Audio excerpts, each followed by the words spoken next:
mesdames, messieurs, chers collègues, j'ai le plaisir pour cette séance universitaire, dernière soirée de la salle de droit public, d'accueillir collègue et ami M. Baranger, qui a été des nôtres presque toute cette année. Nous y avons été très, très sensibles. Avant de lui donner la parole.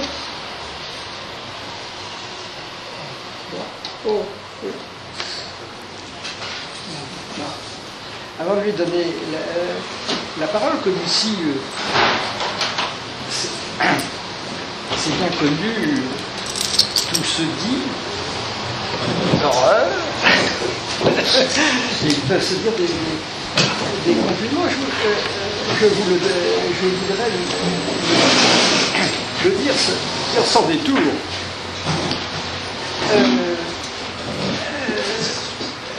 Mon admiration certaine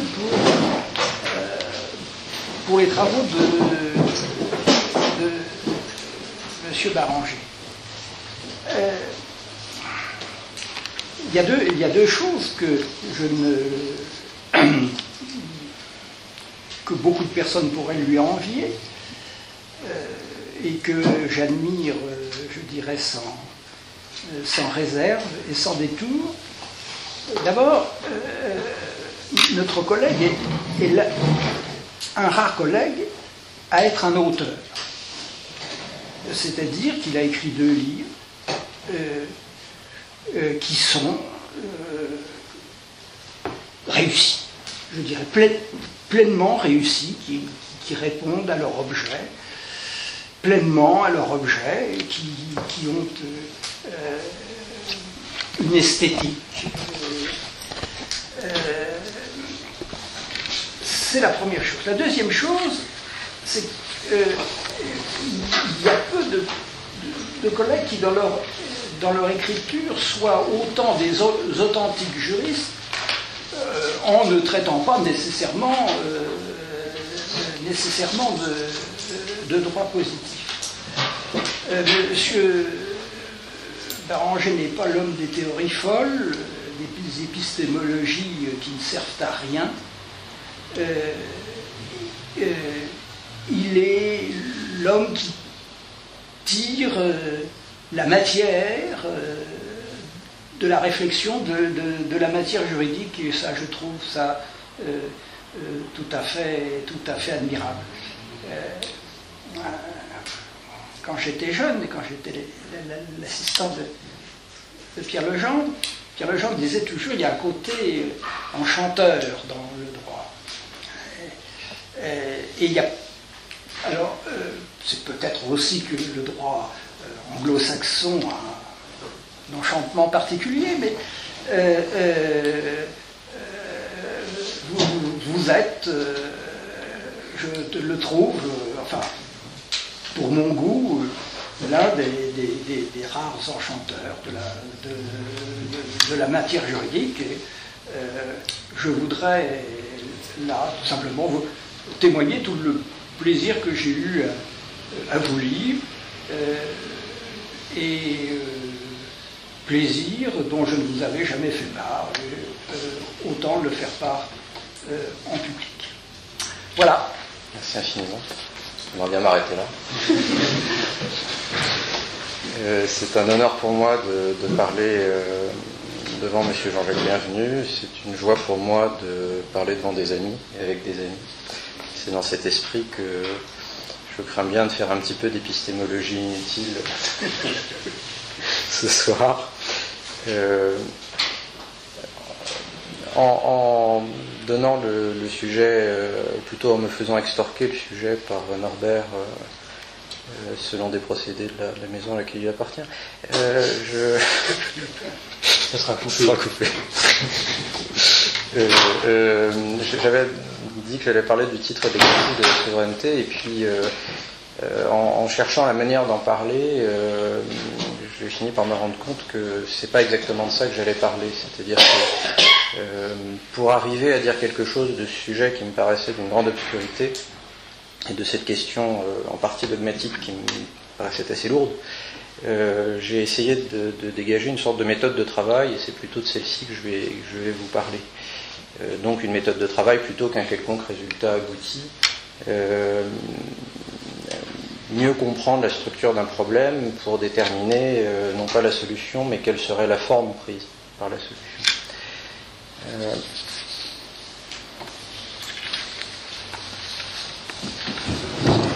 Alors, dans un contexte général qui est celui du problème de la souveraineté, on pourrait dire qu'il y a une attitude classique par rapport à la souveraineté qui consistait, qui consiste encore, à en rechercher l'essence et à déduire de cette essence, entre guillemets, des caractères de droit qui étaient donc des caractères conceptuellement nécessaires. Là où il y a souveraineté, il y a indivisibilité, là où il y a souveraineté, il y a inaliénabilité, il y a unité, etc., etc. Beaucoup d'auteurs modernes ont manifesté leur désaccord avec cette manière de procéder, que j'appellerais donc l'attitude classique vis-à-vis de la souveraineté.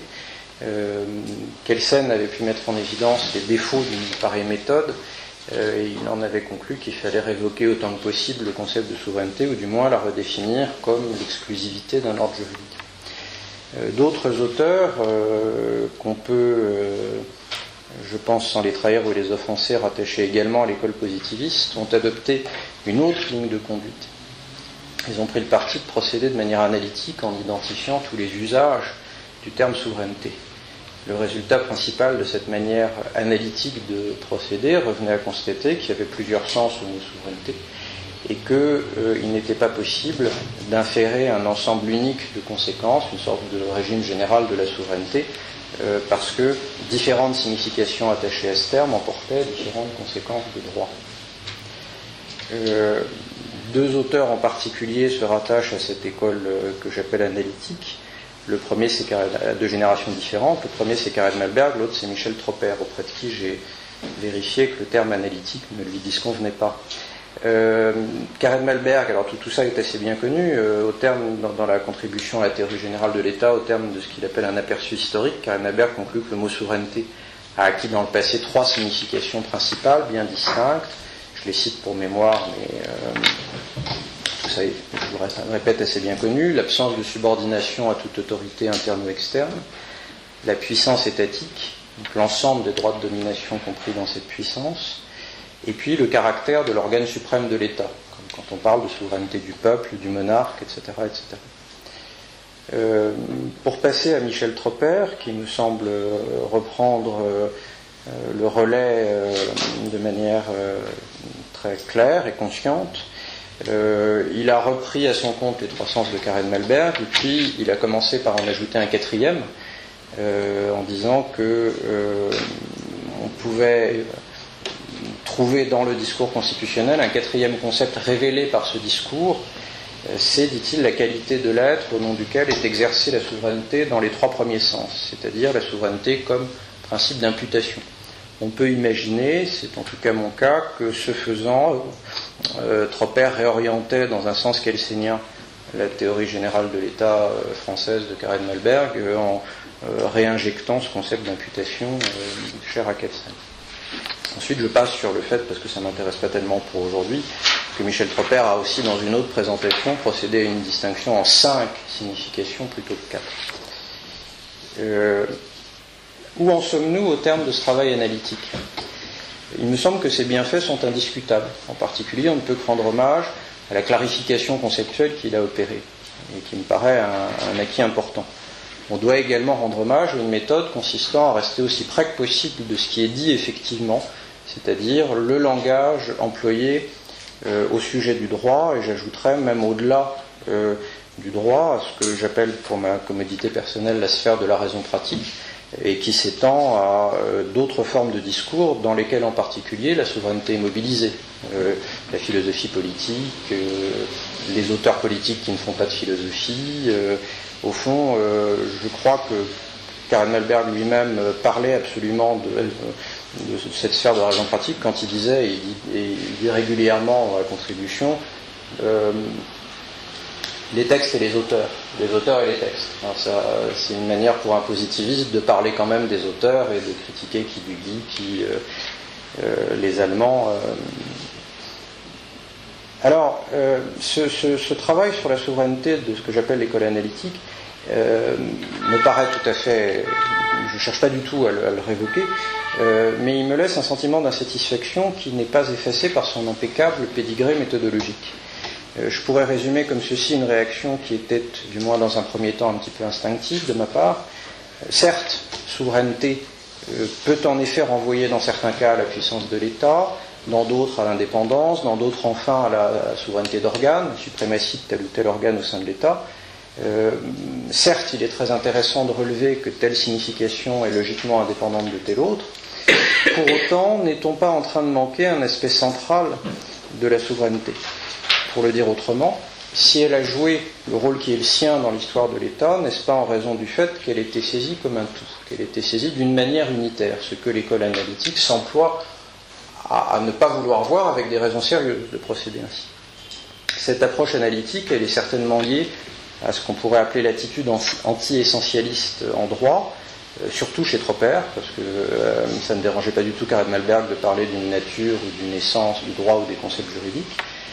Cette attitude anti-essentialiste en droit m'embarrasse en ce sens, non pas que je prétendrais pouvoir pour ma part accéder à telle ou telle essence, par exemple une essence de la souveraineté, ou que plus modestement, je pense que moi j'en suis incapable, mais que ça serait possible. C'est surtout, mon embarras vient surtout du fait que ce raisonnement en termes d'essence, le principe de la souveraineté, il est là dans le matériau des textes et des auteurs, de la jurisprudence, de la doctrine, de la législation constitutionnelle sous ses différentes formes, l'article 3 de la Déclaration des droits de l'homme et du citoyen, etc. etc. Si c'est présent dans le matériau disponible, dans les documents du droit existant et de la pensée politique, il faut prendre en charge cette présence. Et il doit y avoir une manière de prendre en compte, de prendre en charge le raisonnement essentialiste sans adopter soi-même une position essentialiste. Peut-être faut-il une autre méthode. Ni en revenir à l'enquête classique sur ce que serait l'essence de la souveraineté, ni s'en tenir à la méthode analytique. N'y a-t-il pas quelque chose à retenir du fait que la souveraineté a été posée comme fondamentalement une ? Est-ce qu'il n'y a pas une nécessité là-dedans, une nécessité conceptuelle ? Une fois la fragmentation analytique opérée, n'y a-t-il pas un résidu que la théorie correspondante a balayé sous le tapis, placé en quelque sorte hors de portée de l'analyse elle-même ? Ce qui n'est pas analysable dans ce que fait l'école analytique, c'est précisément la souveraineté comme unité. Donc au fond, il ne s'agit pas d'en revenir à l'unité conceptuelle en essayant de la sauver, de la récupérer. Il s'agit de s'interroger sur la manière dont la souveraineté est prise en charge par les procédés de la raison pratique, par le discours des juristes ou de différentes sortes de juristes, ou en tout cas des gens qui parlent de la souveraineté. Or, là, il y a un matériau de travail. L'histoire de la souveraineté est couverte de modes de raisonnement dans lesquels la manière dont le droit se donne, dont il circule, est prise en charge par des procédés discursifs, par des manières de dire. Dans le langage du droit, pour ne parler que de cela, on parle de la souveraineté d'une manière assez spécifique et qui n'est pas anodine. Une autre chose importante que Kelsen a dit parfaitement clairement, que quelqu'un comme Michel Tropper reprend tout à fait à son compte, c'est que, pour citer Kelsen, la souveraineté ne représente pas une qualité perceptible d'un objet réel. Il dit aussi, dans l'aperçu de théorie générale de l'État, si elle est une propriété de l'État, la souveraineté ne peut être une propriété sensible, comme elle le serait si l'État avait une réalité empirique. C'est donc seulement l'attribut d'un ordre juridique, la souveraineté. Michel Tropper dit tout à fait la même chose. Il a encore répété, il n'y a pas si longtemps que ça, que la souveraineté n'existait pas comme une chose appartenant au monde réel.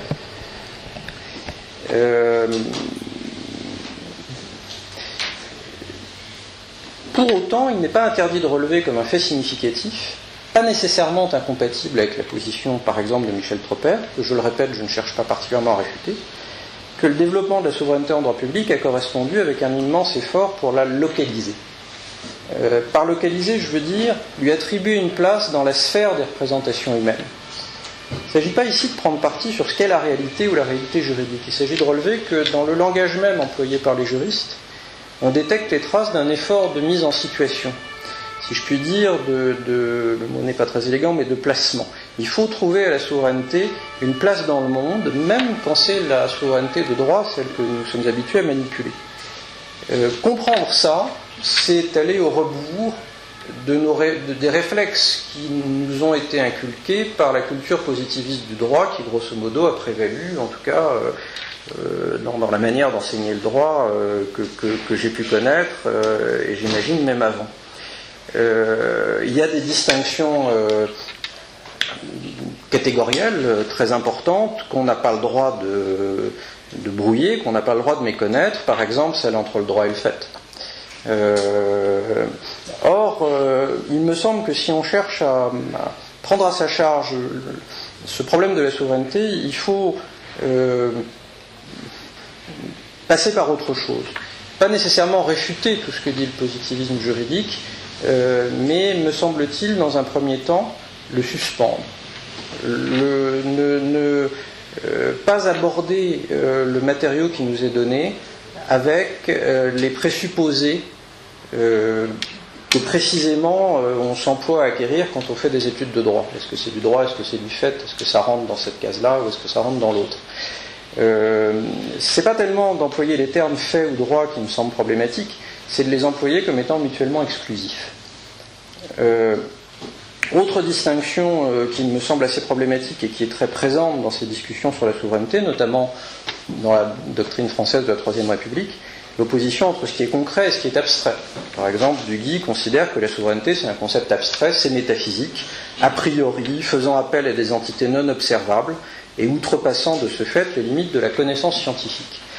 C'est assez typique. De la même manière, j'y reviendrai, il va être expliqué, et ça va être utilisé par Michel Tropper assez abondamment, le fait que la nation de la souveraineté nationale est une entité abstraite, alors que le peuple de la souveraineté populaire a des caractères concrets. Je ne dis pas nécessairement qu'il faut arrêter d'employer ces termes ou d'essayer de réfléchir à ce qu'ils veulent dire. Je veux dire que, dans un premier temps, il est opportun de suspendre en nous les réflexes que ça déclenche et de ne pas essayer de se poser la question quand on lit les énoncés relatifs à la souveraineté dans tout le matériau que j'ai un peu dégagé. Parce que si on agit selon ces présupposés, on s'engage dans des chemins de bois, on s'engage dans des perspectives assez infécondes. J'en donne deux exemples. Un exemple dans une matière que je connais fort mal, et comme disent les dictateurs quand ils répondent à la presse, je ne prendrai pas de questions sur le droit international public, mais on voit bien qu'il y a, par exemple, l'opposition entre l'effet déclaratif et l'effet constitutif de la reconnaissance de souveraineté en droit international public. Effet déclaratif, effet constitutif, il me semble que ça ne permet pas à l'appréhension des concepts gravitant autour de la souveraineté, comme celui de reconnaissance, de porter tous ces effets, enfin d'être complète. Opposition aussi entre le descriptif et le prescriptif, ce que Michel Tropper appelle des statuts modaux, caractère descriptif ou caractère prescriptif de tel ou tel énoncé constitutionnel relatif à la souveraineté, par exemple dans une constitution. Ce qui renvoie à une autre grande distinction catégorielle très utilisée par la pensée positiviste, qui est acte de connaissance, acte de volonté. Je décris, je fais un acte de connaissance, je prescris, je fais un acte de volonté. Précisément, ce que je me propose de faire suppose de suspendre l'usage de ces distinctions, parce que ce que j'essaye de faire, c'est d'identifier ce que l'on pourrait appeler les modes de présentation de la souveraineté. Il me semble, pour décrire une intuition qui peut être fausse, qui peut être infondée, mais qui était l'intuition de départ du travail que je vous soumets aujourd'hui, que quand on parlait de la souveraineté dans le droit et dans les auteurs, on en parlait comme de quelque chose qui apparaissait. C'est-à-dire qu'on le présentait comme faisant l'objet d'une apparition, comme se donnant de soi-même. sur des modes tels que le caractère de l'inhérence dans le monde où vivent les hommes. Il me semble intéressant d'essayer de creuser ça et de rechercher la manière dont le langage du droit, par ce que j'appelle des modes de présentation, résout, ou en tout cas prend en charge ce problème de la manifestation de la souveraineté. Comment, en d'autres termes, apparaît-elle ? Pour donner un peu de plausibilité à l'entreprise que je suggère ici, on peut peut-être remarquer qu'un grand nombre des problèmes auxquels se confronte celui qui étudie la souveraineté rentrent assez bien dans la catégorie des problèmes philosophiques touchant à la relation entre être et apparaître. J'ai parlé de la reconnaissance. À quoi reconnaît-on qu'une certaine entité est ou non souveraine ? Quelle est la nature de la relation entre la souveraineté et les différents caractères qui lui sont associés, capacité d'action ou immunité ? Comment exprimer la relation entre celui qui est dit souverain et ceux qui ne le sont pas ? Très souvent, on va dire par exemple que telle ou telle autorité est une émanation du souverain. Ça, c'est une forme d'apparition. J'émane de quelque chose. C'est une manière d'apparaître en relation avec une autre entité, un petit peu comme un autre mode de présentation est l'inhérence.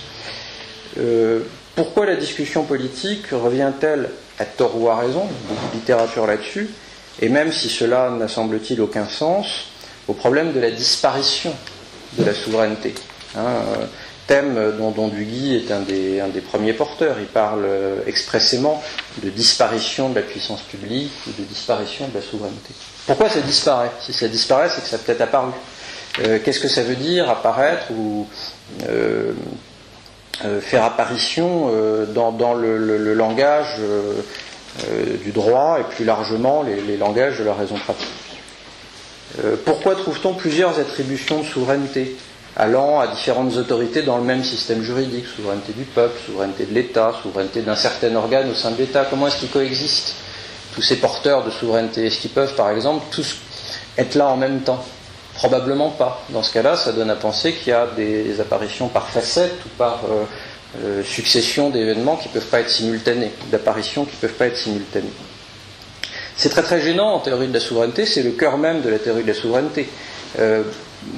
Constatant le fait de cette multi-attribution de la souveraineté, Karen Melberg disait qu'il y avait à ce sujet un relâchement du concept de souveraineté. Ça le gênait beaucoup qu'il puisse y avoir des souverainetés, des attributions diverses de la souveraineté, parce que ça gêne une loi fondamentale de la pensée de la souveraineté qui est la tension vers l'unité. Quand il y a plusieurs apparitions et que ce n'est pas les mêmes, est-ce que ça ne donnerait pas à penser qu'il y a des gens qui se sont appropriés la souveraineté qui est inappropriable par essence? Tout ça ressorti, je ne vais pas développer ce point maintenant, mais ressorti au problème parfaitement repéré par la philosophie qui est qu'en est-il de connaître quelque chose à travers ses manifestations? Est-ce que ce qui se manifeste est la chose elle-même ou seulement son apparence? Est-ce qu'on peut ou on doit... Enfin, est-elle toujours la même quand on la regarde depuis différents points de vue, depuis plusieurs angles? Si la chose apparaît à travers une diversité de manifestations, est-ce que la conscience qu'on peut en avoir n'est pas altérée par des sortes de problèmes de perception? Tout ça, c'est des problèmes qui remontent à la République de Platon au moins, et c'est en ce sens que je parle d'apparition de la souveraineté. Le mot, quand je l'emploie, n'est pas un substitut pour avènement historique. Il s'agit bien plutôt de dire que l'objet souveraineté n'est accessible que selon certains modes discursifs qui prennent en charge chacun à leur manière cette question de l'apparition. De sorte que la controverse entre la position essentialiste et la position analytique ne serait au fond qu'une variété de ce problème. Bien.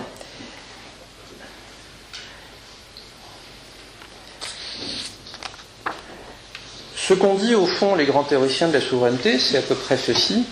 Les apparences du droit sont trompeuses. À la surface des choses, à la surface soit du système juridique, on ne disait pas ça à l'époque de Jean Bodin, mais lorsque l'on énumère, lorsque l'on liste, lorsque l'on fait un tableau, un panorama, on voit une grande variété de pouvoirs, une grande variété d'autorités. Cela est trompeur. Voilà ce que dit, voilà ce que porte la pensée de la souveraineté. Il y a tromperie. On nous montre nous apparaît une grande variété de pouvoirs. Or, à y regarder de plus près, on discerne à la surface même des choses que le pouvoir n'est qu'un, qu'il y a unité. À la surface même de ce monde du pluralisme juridique qui était le monde prémoderne du droit, à la surface même de ce monde pluraliste du droit qui est devenu notre culture juridique contemporaine, on peut se rendre compte qu'il y a unité et que donc les apparences sont trompeuses et il faut faire apparaître, c'est une opposition philosophique classique entre apparence et apparition, il faut faire apparaître la vérité qui est la souveraineté, et d'ailleurs c'est d'autant plus facile qu'elle le fait d'elle-même, que la souveraineté se donne d'elle-même.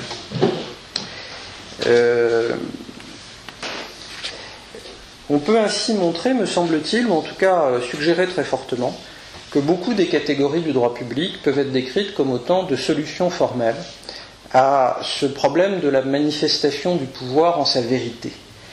La doctrine des marques de la souveraineté, qui est loin d'avoir disparu aujourd'hui, même si elle est fort ancienne, doctrine très proche et étroitement liée à la précédente des droits de souveraineté, le fait que ces deux modes de présentation reposent sur le procédé de l'énumération. Quand j'énumère, je fais apparaître selon certaines modalités particulières. La distinction entre titre et exercice, qui portent des implications différentes, par exemple, à mon avis, dans la sphère du droit privé et dans la sphère du droit public. Les variations linguistiques autour de l'idée que la souveraineté est accompagnée d'émanations, etc.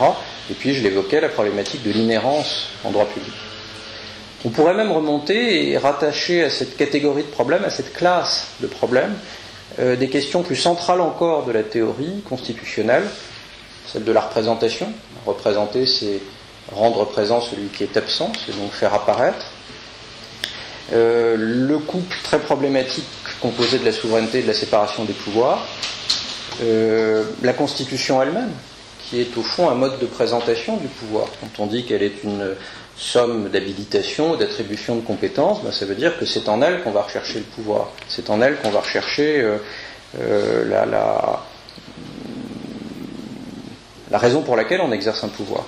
De sorte que quand Karl Malberg essaye d'expliquer sans le dire pourquoi il parle de la puissance de l'État plutôt que des puissances dans l'État, il en remonte à la théorie de la Constitution. Il en remonte à l'explication qui est qu'on doit obéir à la première Constitution posée historiquement.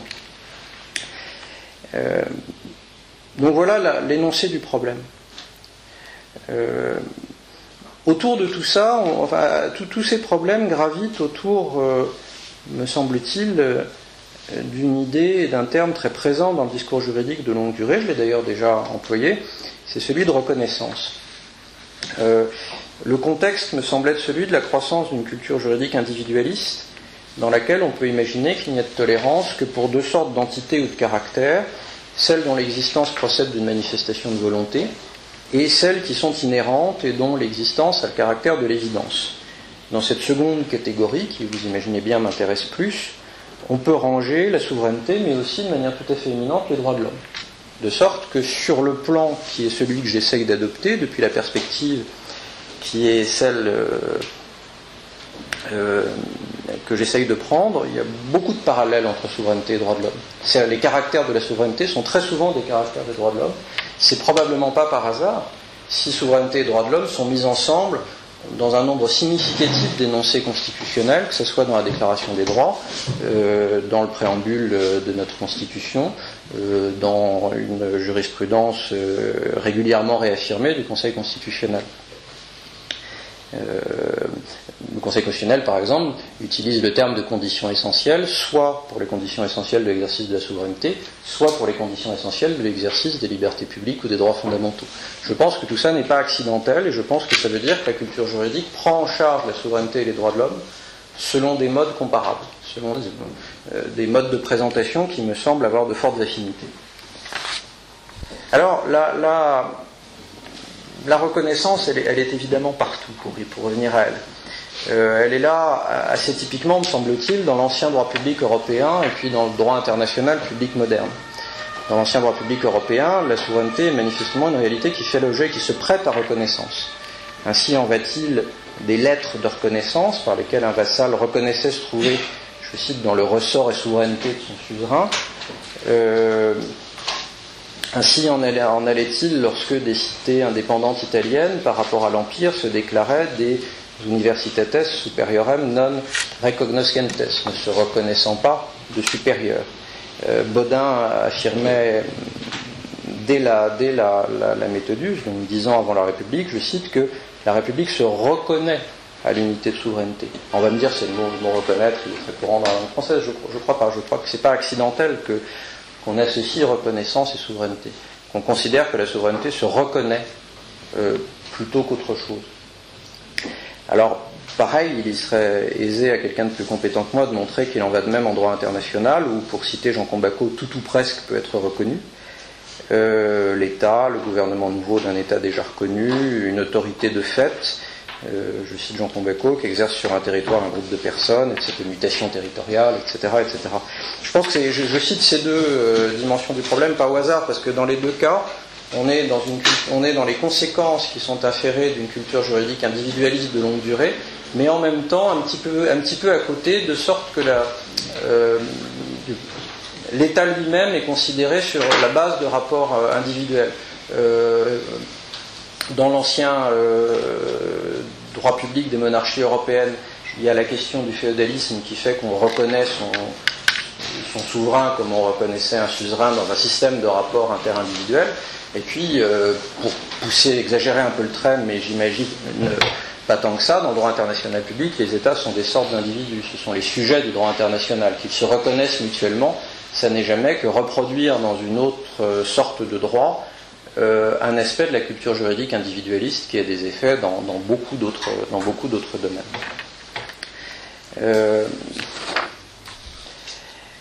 Qu'est-ce que c'est que reconnaître ? Alors, c'est une question éternelle. Je ne cherche pas à y répondre conceptuellement. Il me semble que pragmatiquement, c'est-à-dire du point de vue de ce qu'on fait quand on le fait, il y a des points communs. Il y a une sorte de protocole, de procédure avec beaucoup de points semblables concernant la reconnaissance. Et il me semble que ça peut nous apprendre quelque chose sur ce que j'appelle ce problème de l'apparition de la souveraineté. Il me semble que ça se fait en deux étapes. Une étape, alors mes termes sont maladroits, je m'en excuse par avance, mais je ne l'ai pas trouvé tellement mieux. Une étape, disons, de repérage, et puis une étape d'inférence ou de déduction. Repérage. Dans le rapport à la souveraineté, il me semble qu'il y a une constante qui se présente. Je veux dire par là que l'État qui reconnaît la souveraineté d'un autre État, ou plus exactement en général les autorités exécutives de cet État sous le contrôle des cours de justice de l'État en question. Le juriste d'Ancien Régime qui identifie des marques de souveraineté. Le philosophe justnaturaliste, Hobbes par exemple, qui dresse une liste des droits de souveraineté tout en ajoutant que c'est aussi des marques. Le juge français qui identifie des conditions essentielles de souveraineté, d'exercice de la souveraineté, des matières inhérentes à la souveraineté, ou bien, parce que ça me semble assez proche, des prérogatives de puissance publique. Il me semble que ça ressortit à peu près à la même problématique. Le pouvoir constituant, le détenteur du pouvoir constituant, plus pragmatiquement, de manière plus terre-à-terre, le rédacteur d'une disposition constitutionnelle relative à la souveraineté. Tous ces gens-là font des choses extrêmement comparables. Je pousserais un petit peu fort en disant que d'un point de vue pragmatique, ce qu'ils font, c'est pratiquement pareil.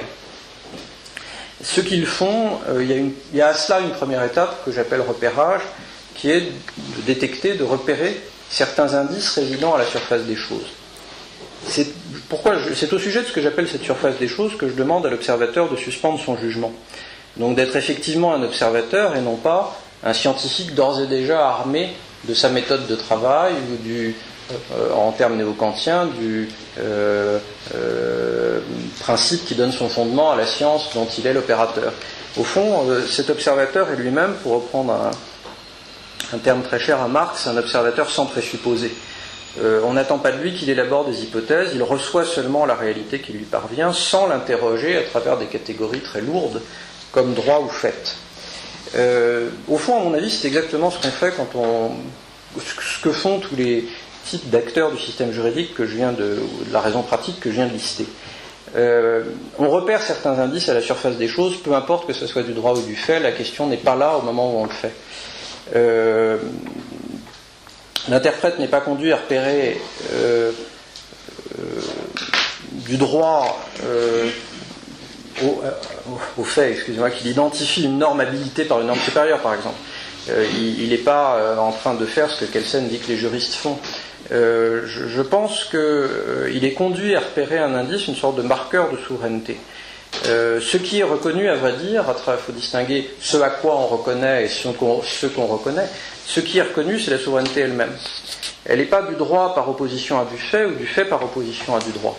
La preuve, c'est que le terme, par exemple, de marque de souveraineté a été employé tout aussi bien pour des choses qui ressemblent pour nous à des prérogatives juridiques, prérogatives de telle ou telle autorité, faire loi, déclarer la guerre, ou alors à des données qui nous paraissent beaucoup plus empiriques, beaucoup plus factuelles.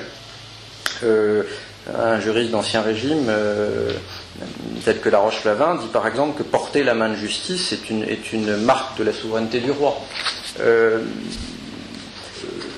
Le terme de reconnaissance porte tout aussi bien sur du droit que du fait. Et ce qui est très très intéressant, c'est que dans le processus d'intériorisation, de suppression des marques empiriques sur le droit qui est caractéristique de l'effort positiviste, notamment au XXe siècle, on s'est quand même senti à certains moments clés obligé de continuer à parler de reconnaissance. Par exemple, la Rule of Recognition de Hart. Je crois aussi que c'est pas un hasard. Je crois que reconnaître, c'est indépendant de la question de savoir si ce qu'on reconnaît, c'est du fait ou du droit. Qu'est-ce que ça veut dire ? Ça veut dire ce que j'appelle, une fois qu'on a repéré un certain nombre de données, je détecte des marques de souveraineté, je suis Jean Bodin, je fais la liste de droits de mon souverain, je constate en lisant un traité que certaines de ces clauses portent atteinte à des conditions essentielles de la souveraineté. Bon, ça c'est du repérage. On est à la surface des choses, on opère un travail de traitement d'un matériau juridique varié et qui se donne tel quel. Qu'est-ce qu'on en fait ? Eh ben, ces indices ramassés à la surface des choses, on les replace dans des cadres de pensée dont l'objet est, me semble-t-il, de montrer qu'ils sont indices de quelque chose, qu'ils sont marqueurs de quelque chose. C'est-à-dire qu'après avoir détecté, on déduit. Après avoir repéré, on infère quelque chose. On montre que c'était jamais que des signes d'une présence qui est celle du souverain. De sorte que très très souvent, et d'où d'ailleurs le titre que j'avais proposé à Norbert pour cette intervention, on est dans des coupes. C'est-à-dire qu'on fait rentrer notre matériau dans des coupes qui sont des coupes d'opposition à certains égards, des coupes d'appartenance à d'autres égards. Titre exercice, on peut jouer sur l'opposition entre celui qui a le titre et celui qui exerce, ou on peut jouer en disant celui qui a le titre exerce. De sorte qu'il y a des cadres de pensée très présents en droit dans lesquels on fait rentrer ces indices. La marque, par exemple, renvoie à un droit, et le droit lui-même renvoie à une essence ou un principe de la souveraineté. Donc on va jouer sur un couple marque-essence, droit-essence, ou pareil avec principe. Je vais de la marque au principe. Je vais de la marque de souveraineté à la souveraineté elle-même. Titre et exercice. Je vais soit de l'exercice de la souveraineté à son titre, comme par exemple en droit international public, soit très souvent dans les textes, je vais du titre à l'exercice. Article 3, la Constitution de 1958 en France. On révèle, et on révèle au sens photographique du terme. On révèle que les marques sont marques de quelque chose. Il y a en profondeur quelque chose dont ces marques sont la représentation à la surface, en quelque sorte. Il me semble que reconnaître, c'est toujours à peu près faire ça. Reconnaître, c'est toujours à peu près faire ça en vue de produire ce que tout le monde a toujours dit au sujet de la reconnaissance, c'est-à-dire les idées classiques au sujet, les réflexions classiques au sujet de la reconnaissance, à savoir, je les résume en 3 propositions. Ce qu'on reconnaît, c'est ce qui apparaît. Là où il y a reconnaissance, il y a apparition. Ce qu'on reconnaît, c'est l'identité de quelque chose, une sorte d'individu, une entité unitaire, une personne morale ou une personne physique, le souverain. Je ne reconnais pas plusieurs souverains, j'en reconnais un seul. Et ce qu'on reconnaît, c'est l'autorité. Dans le langage des juristes, quand il y a reconnaissance, il y a autorité. De sorte qu'il me semble qu'on peut dire que la souveraineté, elle opère comme un registre. C'est-à-dire qu'au fond, je suis presque conduit à dire qu'elle est elle-même un des modes de présentation, une des formes d'apparition que j'essaye de lister. elle est le registre sur lequel il est possible, notamment aux juristes mais aussi à d'autres gens, de dire certaines choses. Elle permet de faire signe vers l'unité. Elle permet de faire signe vers la fixité, vers l'intangibilité. Et au fond, ce qui me frappe énormément, c'est qu'il se peut bien que le droit soit uniquement du ressort de l'intelligible et du devoir être, je ne crois pas tellement, on va dire, mais cela se peut bien, mais le langage des juristes repose très souvent sur l'emploi d'expressions, de manières de dire qui ont pour caractère commun de projeter dans la réalité sensible des images spatialisées, qui renvoient toujours à ces caractères d'unité ou de fixité. Il y a une spatialisation du langage du droit au sujet de la souveraineté. Par exemple, je donne cet exemple en passant, on trouve à peu près, je ne dirais pas chez tout le monde, mais chez des gens extraordinairement divers qui pensent des choses radicalement contradictoires au sujet de la souveraineté, le fait qu'il doit y avoir, alors je cite ici Blackstone, mais j'ai trouvé absolument la même chose chez des gens aussi divers que Jurieu, Rousseau dans les lettres écrites de la montagne, et même à certains égards Karen-Melberg ou Esmin, il doit y avoir un souverain logé quelque part dans l'État. Il doit y avoir un souverain quelque part dans l'État. Cette formule, si on la regarde sous un certain angle, qu'est-ce que ça veut dire ? Ça veut dire qu'on se définit une sorte de paysage, de panorama représenté extensivement. Il y a un espace du droit. Dans cet espace du droit, il y a une nécessité conceptuelle qui est quelque part un souverain. Le souverain n'est pas la totalité du droit. Sinon, quand on commence à dire qu'il y a souveraineté du droit, en vérité, on supprime la souveraineté. C'est à peu près c'est ce qu'ont fait beaucoup de juristes au XXe siècle. Quand on commence à boucler la souveraineté sur elle-même en disant la souveraineté, c'est souveraineté de personnes, je retire le génitif, c'est souveraineté du droit, en vérité, on fait ce que fait Kelsen, on dit ça ne sert plus à rien de parler de souveraineté. Parlons d'un caractère du système juridique lui-même. C'est comme de dire que l'État et le droit, c'est la même chose. C'est le même processus.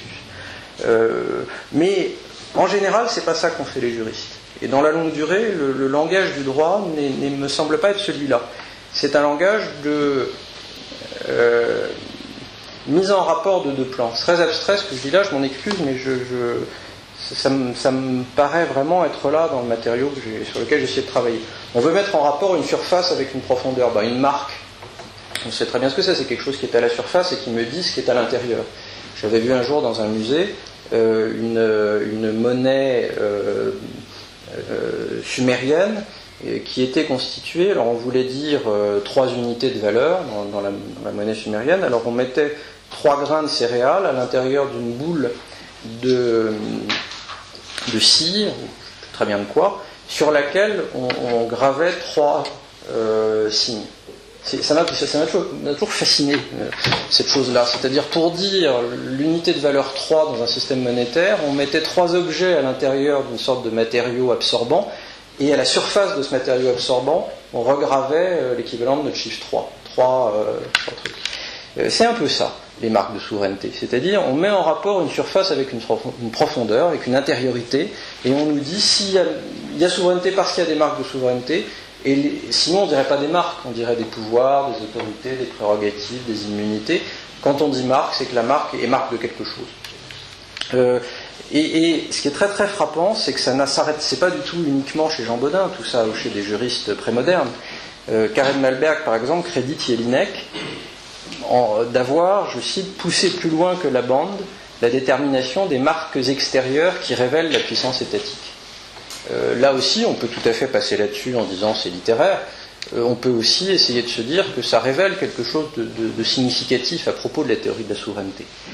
Mise en rapport donc de la surface avec la profondeur, de l'extérieur avec l'intérieur, du divers et du changeant avec ce qui demeure identique et constant. Identique et constant, j'extrais ces mots pas du tout d'un philosophe présocratique, mais d'une conversation entre Horiou et Karen-Melberg. Horiou avait suggéré que les lois étaient toujours des ordres provisoires, disait-il, parce qu'elles n'étaient qu'un acheminement. Il avait visiblement lu Duguay la veille au soir.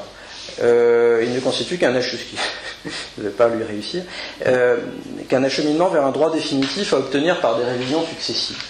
Réponse de Karen-Melberg, non, les états de droit provisoire dont parle Horiou ont beau se transformer, parmi leurs changements successifs, il y a une chose qui demeure identique et constante, c'est la puissance dominatrice actuelle de l'État.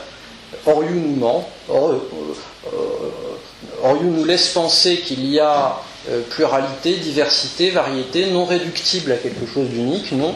Moi, Raymond Carré-de-Malberg, théoricien de la souveraineté, je vous montre que derrière ça, il y a un renvoi vers l'unité, il y a un renvoi vers le centre. Donc il y a très souvent dans le langage de la souveraineté une mise en rapport de deux plans dans des formes d'apparition qui sont de manipulation complexes. Je l'ai déjà dit, le rapport entre la marque de la souveraineté et l'essence de la souveraineté ça joue de manière très complexe. Le rapport entre le titre et l'exercice, c'est pareil. Illustre, à mon avis, quelque chose qui a beaucoup posé problème, c'est que dans la théorie, dans l'histoire de la souveraineté, qui est aussi l'histoire de la théorie de la souveraineté, on n'a pas deux, c'est la même histoire, c'est le fait qu'on a beaucoup reproché aux gens qui ont dégagé ce concept de souveraineté, qui l'ont présenté en sa majesté, comme Jean Bodin ou comme Hobbes, d'avoir procédé déductivement, en disant là où il y a souveraineté, il y a inaliénabilité, par exemple. C'est exact, on trouve ça chez eux. Mais il y a une chose qu'il faut repérer, c'est qu'ils faisaient ça à une époque où la souveraineté n'était pas admise par tous comme un concept explicatif de quelque chose qui d'ailleurs n'était pas ce que nous appelons nous le droit public. Donc au fond, leur travail de dégagement de la souveraineté, le problème c'est qu'ils l'ont fait déductivement au sens logique du terme. Mais je crois qu'en le faisant déductivement, ils le faisaient tout aussi bien concrètement. C'est-à-dire en disant là où il y a souveraineté, il doit y avoir quelque chose, c'était pas de la pure déduction logique. La preuve en est l'usage de cette théorie des marques, etc., etc.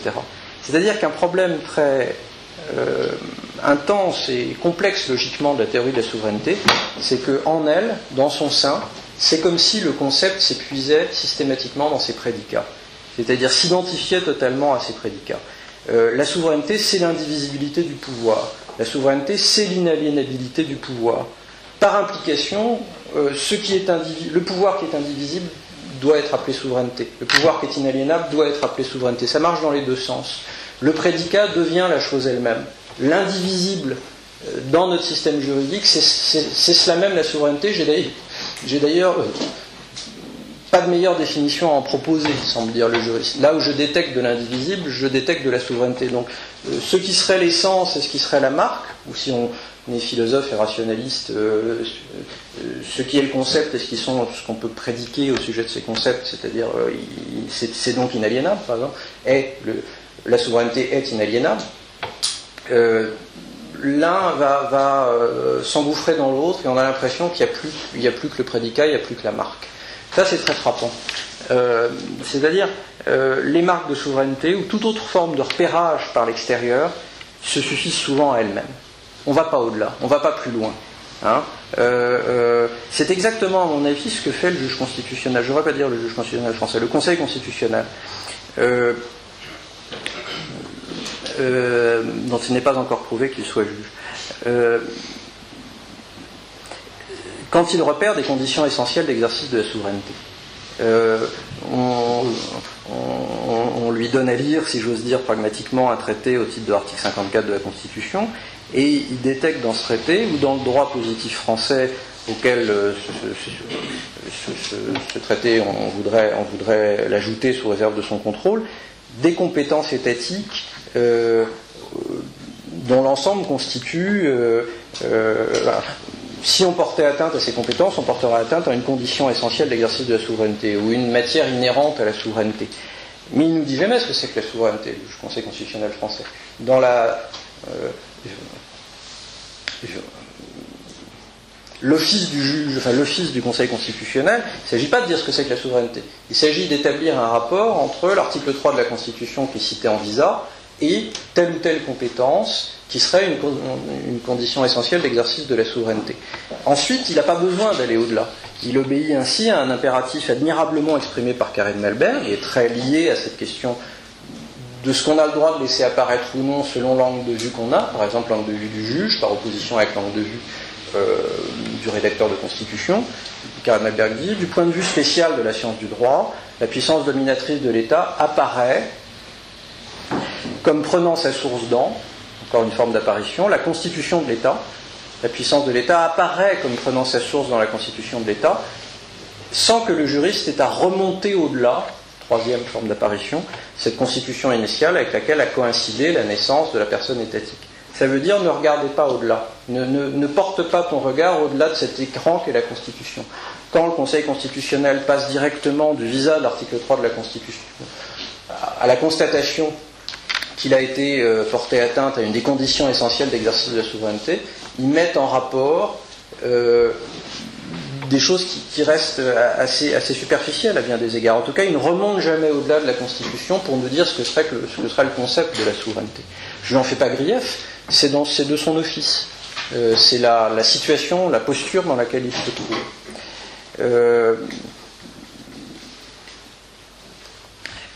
Voilà, c'est-à-dire il y a beaucoup d'indices qui donnent à penser qu'au fond le juriste reste à la surface. Le juriste n'est pas philosophe, le juriste n'a pas à s'intéresser au concept, en tout cas il peut parfaitement s'en dispenser, ça peut faire partie de sa culture de juriste de s'en dispenser. Et en phase avec ça, il y a le fait que le discours même de la surface est un discours unifiant. Par exemple, il est extrêmement frappant que chez Jean Bodin, on finit par dire qu'il n'y a qu'une seule marque de souveraineté. Jean Bodin finit par dire qu'à travers toutes les marques dont il fait l'énumération, il n'y en a qu'une seule, à savoir donner la loi. C'est la seule marque de souveraineté.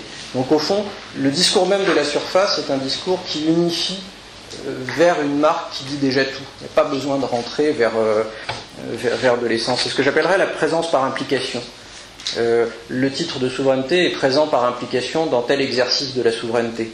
Le principe de la souveraineté, l'essence de la souveraineté est présente par implication dans tel moment où elle est en jeu dans la vie pratique du droit, en quelque sorte.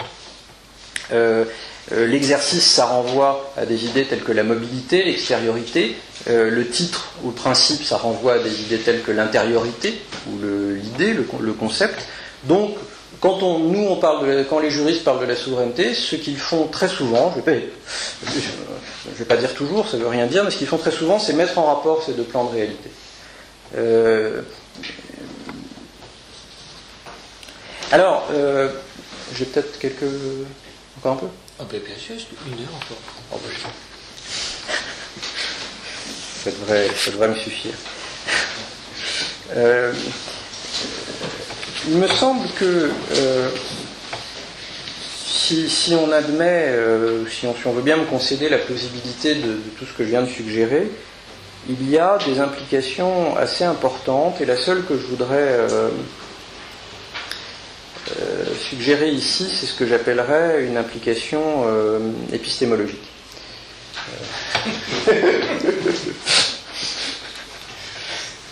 Vous voyez, Arnaud, c'est bien ma veine.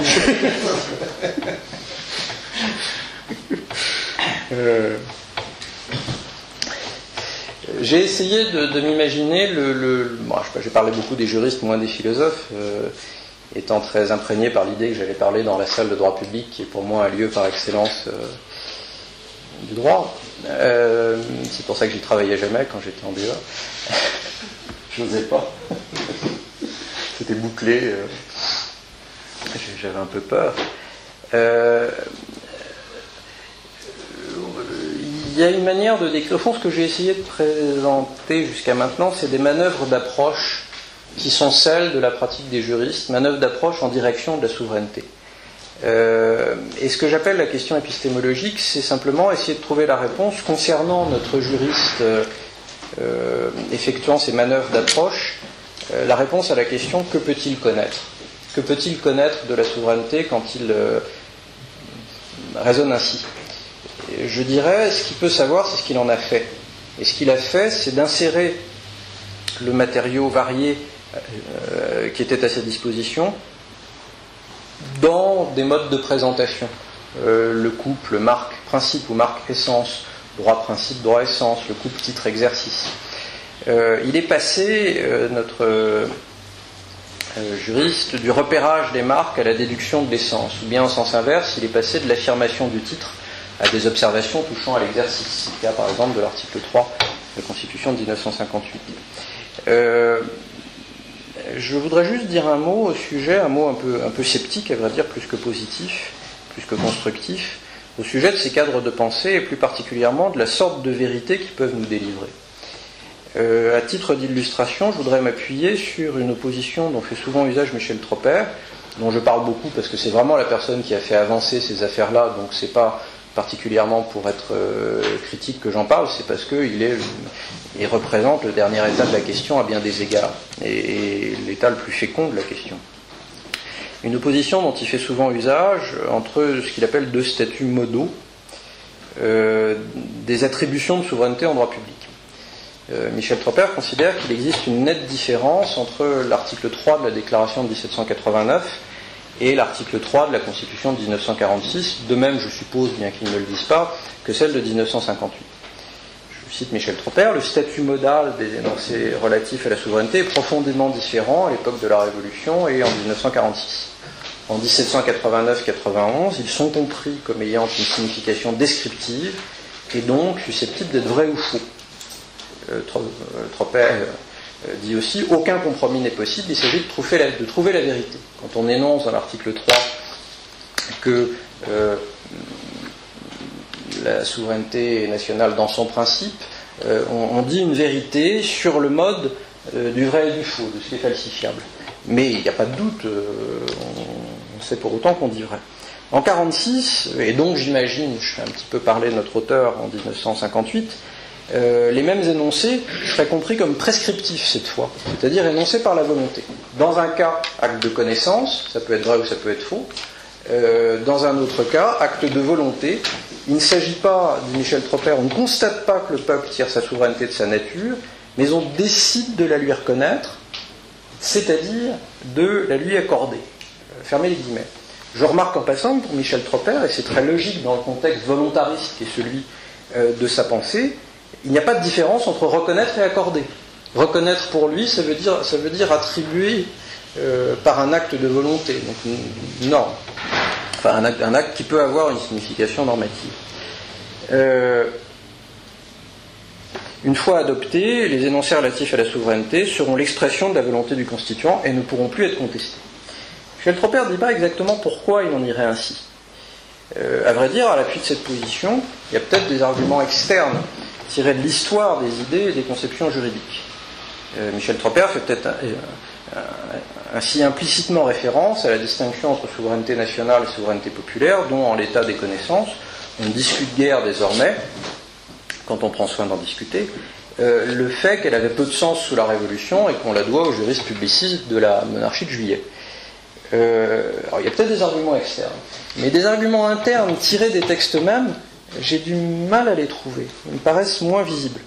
Michel Tropper tire par exemple l'argument du fait qu'en 1789, le même énoncé relatif à la souveraineté nationale se trouve dans une déclaration de droit, celle de 1789, tandis qu'en 46-58, il se trouve dans la Constitution. Déclaration, je déclare, c'est un acte de connaissance, Constitution, moi le peuple, je veux. Oui, mais la Constitution de 91 contenait un article 1er du titre 3 qui énonçait que la souveraineté est une, indivisible, inaliénable et imprescriptible, elle appartient à la nation. Aucune section du peuple, mais aucun individu ne peut s'en attribuer l'exercice. Donc, cette sorte d'énoncé n'est pas enfermé dans des déclarations par opposition à des actes de volonté que seraient les constitutions. Ce que j'observe aussi, c'est que ces dispositions, tant dans la déclaration de 89 que dans les deux dernières constitutions de la France, ne sont pas exactement identiques, mais les modes de présentation, les formes d'apparition de la souveraineté le sont. On parle toujours du principe, du titre et de l'exercice. Tout ça n'a pas tellement changé. On n'est pas passé à des modes de présentation fantastiquement différents. Les énoncés se ressemblent. Et c'est là, et c'est exactement ce que je voulais dire tout à l'heure en commençant, quand j'ai dit, il me semble qu'il y a quelque chose qui me gêne, d'un petit peu infécond, à opposer, alors je parlais du droit et du fait, mais aussi à opposer concret et abstrait, comme étant mutuellement exclusifs, ou à opposer acte de connaissance et acte de volonté comme étant mutuellement exclusifs. Il me semble que ça procède d'une chose qui a joué un rôle extraordinairement utile, qui est le néo-kantisme en droit, mais il y a évidemment le présupposé qu'il y a la sphère de l'être et la sphère du devoir-être, et qu'on est tenu d'adopter une posture qui vous place sur un terrain ou sur l'autre sans qu'il y ait de confusion possible. Je ne suis pas du tout en train de dire qu'il faut revenir à une confusion première qui serait meilleure, mais je dis qu'en pensant comme ça, il y a peut-être des choses qu'on ne voit pas. opposer discours juridique descriptif et discours juridique prescriptif, comme le fait par exemple Elisabeth Zoller quand elle distingue la Constitution au sens prescriptif et la Constitution au sens descriptif, ne me semble pas très opératoire, s'agissant spécialement d'objets de la classe que j'ai décrite tout à l'heure, par exemple la souveraineté ou par exemple les droits de l'homme. Je ne suis absolument pas certain, par exemple, que les énoncés constitutionnels révolutionnaires touchant aux droits de l'homme ou à la souveraineté aient relevé d'un statut modal, pour reprendre la formule de Michel Tropper, de type vrai-faux. N'était pas, en tout cas il faut s'entendre par ce qu'on veut dire par là. Il n'était pas en tout cas du type d'une proposition scientifique réfutable, au moyen de contre-exemples, selon le modèle par exemple de la science expérimentale. Quelle aurait été, pourrait-on demander, la preuve du contraire ? On peut dire que la souveraineté n'est pas nationale, on peut dire qu'il n'y a pas de droit de l'homme. On aura beaucoup de mal à dire cela dans une constitution. La forme juridique constitution aura beaucoup de mal à prendre en charge, à assumer, à apporter la négation des droits de l'homme ou la négation de la souveraineté. À mon avis, c'est ça aussi que dit l'article 16 de la Déclaration des droits de l'homme. La Constitution, c'est une notion substantielle, elle est là pour faire apparaître un certain nombre de choses, et en particulier pour faire apparaître les droits de l'homme. Et aussi, c'est le sens de l'article 3, par exemple, de la Constitution de 58, ou des différents énoncés relatifs à la souveraineté que listait Michel Tropper, et aussi pour faire apparaître la souveraineté. Elle est là pour ça, et elle les fait apparaître d'une certaine manière. Elle ne les fait plus apparaître en disant « voici le souverain qui apparaît en sa majesté ». Elle dépersonnalise, elle les déclare sous une certaine forme en employant certains des modes de présentation que je viens d'évoquer, et ce faisant, elle joue comme un écran. C'est-à-dire que, comme le disait Karen Malberg dans la phrase que je citais tout à l'heure, il deviendra interdit d'aller au-delà et d'aller chercher le souverain par-delà cette constitution qui présente le souverain. De sorte qu'il y a l'étape d'après, qui est là à la fois dans la clause de suprématie de la Constitution américaine et chez des gens comme Kelsen, c'est le bouclage. La présente Constitution et les lois du Congrès des États-Unis seront la loi suprême de l'État. Cette Constitution est souveraine. Et quand on dit ça, le moment d'après, c'est la suppression de la souveraineté parce qu'on n'en a plus besoin. La suprématie du droit, c'est le droit. Comme dit Carl Schmitt, le devoir-être est le devoir-être. C'est tautologique, mais c'est pas faux en étant tautologique. Donc, il me semble que c'est dire que c'est de l'ordre du vrai et du faux en 1789 et de l'ordre de la volonté en 46, je suis un petit peu embarrassé par rapport à ça. Il me semble que c'est peut-être pas la meilleure manière possible de prendre en charge ces énoncés. Il ne me semble pas avoir été des actes de connaissance falsifiables au sujet desquels on peut établir qu'ils étaient incorrects. Ils étaient plutôt des énoncés de ce qui a le caractère de l'évidence, des énoncés de ce qui apparaît avec autorité, de la reconnaissance. C'est la phrase si forte de la Déclaration américaine d'indépendance. Nous tenons pour évidentes par elles-mêmes, self-evident, les vérités suivantes, que tous les hommes sont créés égaux, qu'ils sont dotés par leur créateur de certains droits inaliénables. La Déclaration d'indépendance de 1776 est fondamentalement un texte au sujet de la souveraineté, qui dit en même temps souveraineté individuelle du sujet des droits de l'homme et souveraineté des États-Unis d'Amérique. Elle le dit en même temps de manière extrêmement entrelacée. Si vous lisez Rights of Man de Thomas Paine, il parle absolument pas des droits de l'homme, il parle de la souveraineté nationale américaine. Il parle des États-Unis se présentant dans l'histoire comme indépendants et comme détenteurs d'un droit inhérent à l'existence politique. Or, qu'est-ce que ça ajoute de dire c'est une présentation, un énoncé de ce qui a le caractère de l'évidence? C'est que ce qui est évident par soi-même, ça ne se discute pas. C'est précisément ce qui est là avant la discussion, je dirais même avant tous les présupposés que j'évoquais tout à l'heure. Ce que je repère comme évident, l'évidence qui a fait l'objet d'une déclaration, elle revêt un statut à part. J'ai dit ce qui allait sans dire. Et dire ce qui va sans dire, c'est compliqué comme opération. C'est prêter l'autorité de ce qu'on affirme à ce qui détenait déjà l'autorité de ce qui va sans dire. C'est évident, ça apparaît, ça se donne sans avoir besoin qu'on me le donne, et moi je dis que je le reconnais. Il y a donc, pour employer une terminologie lourde et malheureuse et trop employée, il y a donc une intersubjectivité. Quand, ça c'est quand on regarde comment fonctionne la souveraineté du Parlement en droit britannique, on voit un juge qui dit « je reconnais l'autorité des lois du Parlement à partir du moment où certains caractères formels sont réunis », et ce qu'on appelle le caractère conclusif des registres du Parlement. Je ne veux pas aller au-delà du fait d'avoir constaté que 3 autorités en droit constitutionnel britannique ont adopté une loi. Si on me montre par exemple qu'il y a eu la violation d'une procédure lors de l'adoption de la loi en question, je vais refuser, je vais déclarer le moyen irrecevable sur la base du caractère concluant ou conclusif, conclusiveness des registres du Parlement. Très significativement, quand les cours de justice britanniques s'intéressent à la question de la reconnaissance de souveraineté, elles emploient le même concept, conclusiveness, à propos des déclarations du pouvoir exécutif au sujet, par exemple, du fait que tel gouvernement avait autorité sur un territoire à un moment donné. Je ne veux pas voir au-delà. Il y a un écran pour ma visibilité, pour ma vision. Ce qui est évident, je n'ai pas le choix d'en avoir ou non connaissance. Je n'ai pas non plus de prise sur le contenu de ce qui est porté à ma connaissance. Nul moyen pour moi de résister par un protocole approprié, par une série de précautions de pensée, aux illusions dont ma perception pourrait être alors victime dans sa recherche de la vérité. C'est en ce sens également que notre juriste porte son regard à la surface des choses, et qu'il y réside à bien des égards. Alors dire tout ça ne me semble pas entièrement trivial, parce que ça pourrait peut-être nous faire sortir du dilemme acte de connaissance, acte de volonté. Dans la déclaration touchant à la souveraineté, de même que celle qui porte sur des droits de l'homme, la volonté de celui qui déclare est engagée, mais elle n'est certainement pas une volonté arbitraire, qui pourrait avoir n'importe quel contenu. De la même manière, il y a en même temps connaissance de quelque chose, mais cette connaissance n'aurait pas pu être remplacée par une autre plus vraie, si on avait respecté une procédure plus appropriée. Et au fond, chaque fois que je dis les positivistes, ça ne veut rien dire parce qu'il y en a beaucoup. Mais par exemple, quelqu'un comme Michel Tropper présume que quand on distingue acte de connaissance, acte de volonté, la volonté est arbitraire, elle peut avoir n'importe quel contenu, il suffit qu'on veuille le contenu de sa volonté, alors que la connaissance se prête à la question du vrai et du faux. Or, il me semble, et d'ailleurs à certains égards, je crois que c'est assez banal, ce que je dis là, je ne crois pas que ce soit une grande nouveauté, que quand il y a reconnaissance de souveraineté ou reconnaissance de déclaration de droits de l'homme, il y a volonté, mais elle n'est pas arbitraire, elle ne peut pas avoir n'importe quel contenu.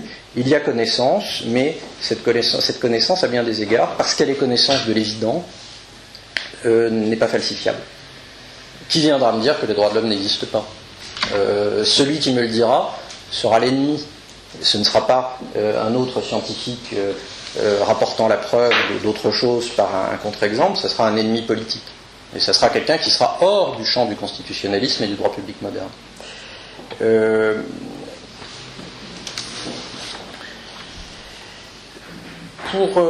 Donc au fond, les clauses relatives à la souveraineté dans les déclarations de droit ou dans les constitutions, je pense qu'elles ne sont ni purement déclaratives ni purement constitutives.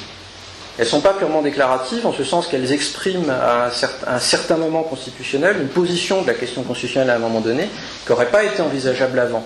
On peut faire la révision constitutionnelle de 1889. En 1889, elle aurait été impossible historiquement et impensable juridiquement en 1875. C'est pas non plus de tels énoncés, de telles clauses, de telles révisions. La problématique de la révision constitutionnelle rentre, à mon avis, assez bien là-dedans, dans la définition successive de silhouettes du droit, c'est-à-dire des silhouettes au sens de vérité qui se succèdent, mais pas en falsifiant la précédente, mais en apparaissant successivement. Donc ni purement déclaratif, ni purement constitutif, parce que, pour reprendre le terme de Michel Tropper, le statut modal, disons statut logique, est celui d'une reconnaissance de ce qui est inhérent dans la souveraineté à un moment donné. Pour conclure ce propos déjà trop long, je dirais simplement que ce qui a changé entre 1789 et nos jours, pour reprendre les propos cités plus haut de Michel Tropper, c'est que la culture positiviste juridique, dont il remarque lui-même les avancées très importantes, a jeté le discrédit sur certains modes d'apparition en droit. Elle a jeté le discrédit, mais ils ne sont pas sortis du jeu. Ils restent employés, ils font toujours partie de la boîte à outils. Simplement, ils sont mal vus. le droit tel qu'il est, mais pas le droit tel qu'il doit être, au regard d'une sorte de norme morale de ce qu'il faut faire ou non en droit, de ce qui est, pas de norme morale, mais de norme des bonnes pratiques, ce qu'il est permis de dire ou pas. Je crois vraiment qu'il y a ça c'est une chose que j'aimerais bien faire un jour, faire une histoire des emplois de ces terminologies. Et il y a des discrédits jetés, mais sur une longue durée qui est quand même très très stable du point de vue des termes qu'on emploie. J'en donne une illustration pour terminer, c'est l'inhérence. L'inhérence, à mon avis, c'est un mode d'apparition à part entière. Il y a un lien conceptuel étroit entre souveraineté et inhérence, jusque dans ce que le Conseil constitutionnel appelle les caractères inhérents de la souveraineté ou les matières inhérentes à la souveraineté. L'inhérence est regardée désormais d'un mauvais œil. Or, elle a joué un rôle extrêmement important dans la caractérisation du pouvoir en droit public. Et elle continue à le jouer. C'est ça qui est frappant. C'est-à-dire que il y a tout de même encore quelques pouvoirs inhérents en droit public français, même si la doctrine très extensive de l'habilitation, qui est celle des juridictions, en particulier administratives, a fait tout ce qu'elle a pu pour passer ça sous la moquette. L'illustration de ça, c'est l'arrêt Ariès, c'est-à-dire inventer des habilitations là où il n'y en a pas, là où il y a une sorte de pouvoir inhérent. La doctrine de la prérogative en droit anglais, les prérogatives sont dites inhérentes, justement les juristes anglais n'aiment pas l'inhérence parce qu'ils aiment ce qui est habilité, ils aiment ce qui procède du droit écrit.